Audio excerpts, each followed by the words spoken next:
Voici un député RDR, le Rassemblement des rebelles de la Côte d'Ivoire. On lui pose une question et qui répond, mais sa réponse n'a vraiment rien à voir avec la question si pertinente posée. Parce que pour quelqu'un censé, un député qui vient, qui sait pourquoi est-ce qu'il vient, mais c'était une réponse, c'était du tic au tac. Étant donné que la campagne, il n'y a pas longtemps de cela, donc tes sujets, ou alors tes propositions sont toujours fraîches. Ouais, les gens qu'on bombarde, mais c'est tout simplement que c'était juste le cube de la personne. Là-bas, c'est oh Seigneur Draman, oh Seigneur Draman, Alassane, oh Alassane, le cube de la personne, l'idolâtrie. Et vous êtes rempli là-bas comme ça pour avoir ces petits postes, vous bombardent. Parce qu'on a vu les législatives, n'était vraiment rien. Bon, pourquoi il veut bavardage? Suivez ça. Et puis, on revient tout à l'heure. Il doit être là toujours avec sa... Encore quelques personnes qui vont s'exprimer à notre micro. Honorable, bonjour. Bonjour, Fofana, Madame Fofana, ça va? Mais moi, c'est M. Lassina Ouattara, dit l'ASPR. Oui. Dites-nous, quels sont les chantiers prioritaires qui s'annoncent pour cette nouvelle législature, selon vous? Vos priorités à vous et celles des citoyens qui ont bien voulu placer leur confiance en vous élisant. Ben, je dis tout d'abord, dire merci à son Excellence, le Président de la République, son Excellence Alassane Ouattara. Et pour dire que nous sommes fiers d'être à l'Assemblée et nous sommes fiers d'être élus grâce à la population de Korogo. Et tout d'abord, je dis merci à toute la population de Korogo de m'avoir élu comme le député de Korogo. Et nous sommes prêts pour venir partager les idées de l'Assemblée à notre population. Et nous serons toujours à l'air nouveau et les porter les informations de ce qui se passe à l'Assemblée. Parce qu'un député doit être là toujours avec sa population pour donner les bonnes informations du président. Voilà. Merci beaucoup, honorable. Merci encore. On n'a pas encore élu le président, mais je sais que le président élu sera le ministre Patrick Hachi, le président Patrick Hachi, parce qu'il a un bon CV. Un bon CV. Le CV, je ne vois pas quelqu'un qui peut avoir un bon CV comme ça. Merci, Monsieur le Président. Merci d'avoir donné Patrick Hachi et nous donner bonne chance. Et bonne chance à Patrick Hachi qui donne la santé. Et la santé au Président de la République. Merci. Merci, honorable. Nous attendons donc la fin des dépouillements.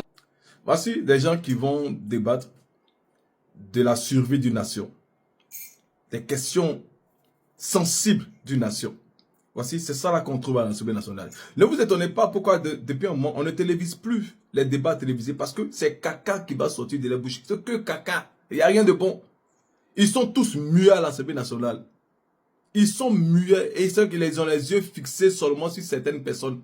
Bitego, si certains bavards qu'on rencontre un peu partout, aussi sur les plateaux et consoles. Donc ce sont eux, ils ont les yeux rivés là. Sinon, eux tous à 94%, ils sont tous muets là-bas.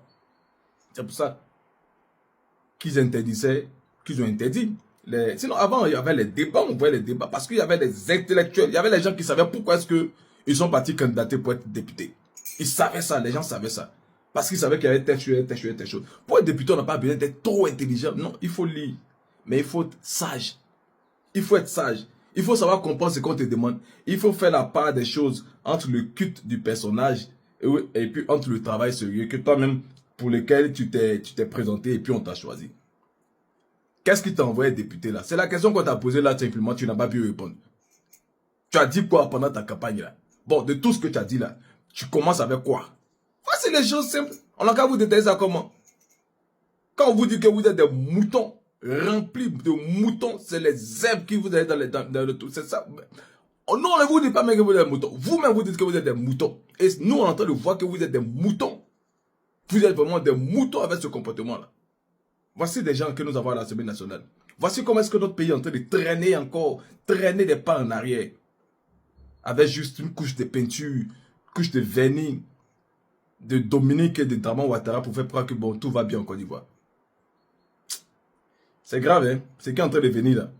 Si vous connaissez le rôle de l'Assemblée nationale dans un pays, je pense que tous les Ivoiriens attraperaient la tête quand on verrait toutes ces compositions-là. Aujourd'hui, Dieu merci, on a fini avec les Biekissé, eux-mêmes ils ont compris, mais voici encore, ils sont encore remplis là-bas. Comme Biekissé, ils sont beaucoup là-bas. Quand on les voyait comme ça, des râteaux aussi, les yeux qu'on appelle cils, je ne sais pas quoi là. Hein, on dirait balai de plage. s'assoit là-bas en train de parler. Des gens même qui ne réussissent même pas à placer un mot si c'est pas un jus. Ou bien qui c'est ton con. Si tu as ton con, qui dit camarade. Voici tout ce qu'ils savent faire. Et c'est ceux-là qui vont aussi représenter le pays dans des trucs elle se lève là, elle va à la CEDEAO, elle prend le drapeau du Niger et elle confond ça. Voici la honte. Elle confond ça à celui de la Côte d'Ivoire. En pleine crise entre le Niger et la Côte d'Ivoire. Bon, très de bavardage. Nous avons un problème très sérieux en Côte d'Ivoire. Chers frères, la lutte continue. La lutte continue. Le combat continue. Et il faut une remobilisation générale. Bientôt, c'est la fête de la renaissance. Nos activités, le non aux 4 mandats, ça se poursuit. On n'a pas changé de position. On poursuit le non aux 4 mandats. Remobilisation générale pour notre fête de renaissance. Remobilisation générale pour la lutte en général. On ne dit plus rien. Mais mobilisons-nous. Ne laissez pas un instant ce désir ardent de voir Dramane Ouattara quitter ce pouvoir-là, que ça ne nous lâche pas. Parce que c'est en cela que nous devons avancer. Et j'appelle ici toute l'Afrique à se joindre au parti des peuples africains, au PPACI, pour le combat de la libération de la Côte d'Ivoire. Parce que les problèmes que rencontrent les autres pays viennent de la Côte d'Ivoire. Aujourd'hui, je ne vais pas parler, on a comment dirais-je, le FBI en Côte d'Ivoire. C'est pourquoi. Souvenez-vous que le général anglais, celui-là qui est en Allemagne là-bas, qui est chargé de l'Afrique comme, je sais pas, département, africain de guerre des États-Unis, comme ça, je ne sais plus trop quoi il occupe comme poste là. Mais c'est un général et il avait parlé, ils ont l'intention même de déstabiliser le Burkina Faso. Parce qu'il avait commencé à traiter Ibrahim Traoré de voilà, c'est rentré ici, des gens faux, voilà. Et vous avez vu comment est-ce que ça fait là. Ça fait le tollé sur la toile. Les nations, les peuples, les Africains, un peu partout se sont réveillés. On dit non, on a dit non. Mais sachez que la façon dont vous avez dit non là, dites non comme ça à ce qui est en train de se passer. Parce qu'il y a un fief qui est en train d'être créé pour juste à côté afin de déstabiliser.